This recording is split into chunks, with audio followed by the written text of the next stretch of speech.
আমরা বাঙালি, বাংলাদেশি নই। নিয়ে এসেছি অনেক বাঙালি বন্দি করে, বাংলাদেশের বর্ডার পারে আসবো ছেড়ে। আমাদের এখানে আটকে রেখেছে কেন? আমাদের কি দোষ?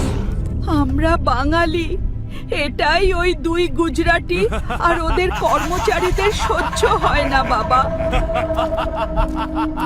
আয় তোদের একটা গল্প বলি। মহাভারতের গল্প, অশুভ শক্তির বিপরীতে শুভ শক্তির বিজয় প্রাপ্তির গল্প। সব বাঙালি বাংলাদেশি। এসে গেছে। অশুভ কারা? কৌরবরা, ওরা ছিল 100 জন। ধর্মের বিনাশ হোক। সিংহাসন দখল করার জন্য ওদের ছিল লোভ।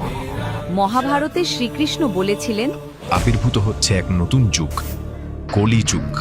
এমন এক অদ্ভুত যুগ যেখানে মানুষের কথার সাথে কাজের কোনো মিল থাকবে না। জ্ঞানীরা সর্বত্র শোষিত হবে আর মূর্খরা লাভ করবে জগৎ জোড়া খ্যাতি।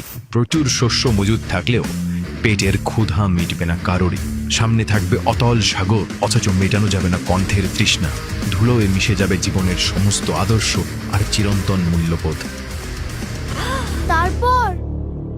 তারপর অশুভ শক্তির বিনাশ করতে শুভ শক্তি আসবেই। তারপর কি হলো? অশুভকে হারাতে শুভ শক্তি এলো না?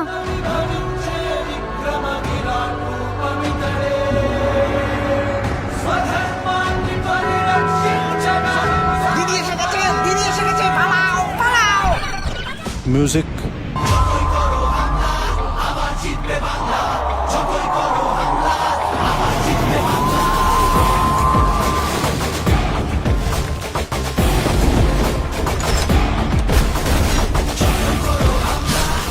যতই করো হামলা, আবার জিতবে বাংলা।